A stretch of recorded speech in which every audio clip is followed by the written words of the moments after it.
Je suis ce qu'il veut que je sois pour lui. Cette pensée profonde cache une réflexion psychologique que l'on peut interpréter de différentes manières. En premier lieu, si l'on considère que la personne s'abandonne à l'autre, elle ne dit pas ce que je suis. Elle ne dit pas ce qu'il aime en moi, mais bien ce qu'il veut que je sois. Et dans cette phrase, il y a tout un monde d'abandon, d'adaptation ou de disparition. Cette déclaration pourrait passer pour une preuve d'amour total, d'un don de soi sans limite. Mais faut-il vraiment se plier à l'image que l'autre projette pour être aimé? Jusqu'où peut-on façonner son identité pour entrer dans le moule des attentes d'un autre? Et surtout, que reste-t-il de nous quand nous devenons le reflet d'un désir qui n'est pas le nôtre? Je suis ce qu'il veut que je sois. En second lieu, si l'on considère que l'amour efface le moi, dans le silence de cette phrase, on devine une femme caméléon. Une femme qui peut-être ne sait plus comment dire « je », par amour, par peur de perdre, par conditionnement, par espoir d'être enfin assez, mais l'amour véritable ne devrait-il pas nous inviter à être plus nous-mêmes et non moins? Si je me transforme pour coller à son rêve, à son idéal, est-ce encore moi qu'il aime? Ou une version de moi domestiquée, apprivoisée, vidée de ses nuances? Cette phrase n'est pas qu'un aveu, c'est un miroir tendu à toutes celles et ceux qui ont, un jour, réduit leur lumière pour briller dans les yeux d'un autre. Et à toutes celles qui, pour garder l'amour, ont mis leur véritable moi entre parenthèses. Maintenant, si nous regardons cette pensée sur un autre angle, je suis ce qu'il veut que je sois pour lui.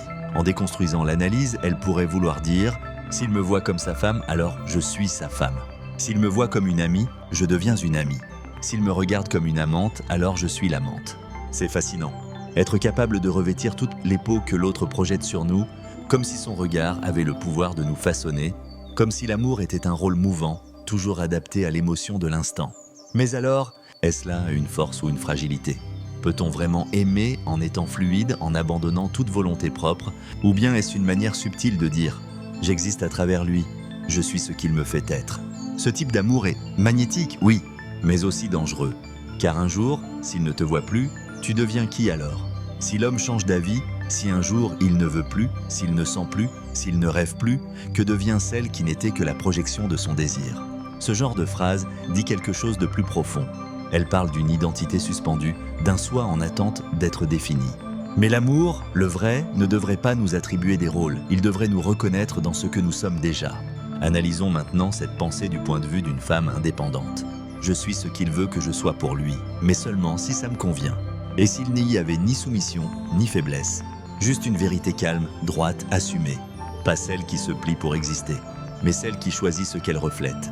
S'il me veut proche, je serai présente. S'il me garde à distance, je ne force rien. S'il m'élève, je m'élève avec lui. Mais s'il trace sa route sans moi, je trace la mienne sans lui, et c'est très bien ainsi.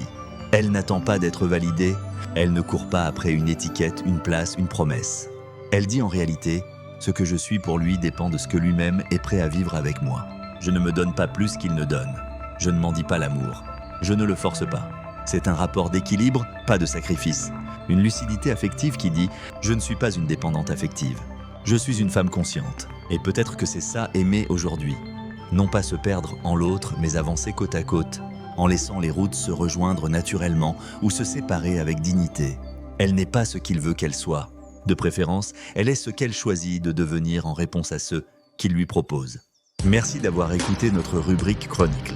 Abonnez-vous à nos différentes plateformes pour ne pas manquer la suite.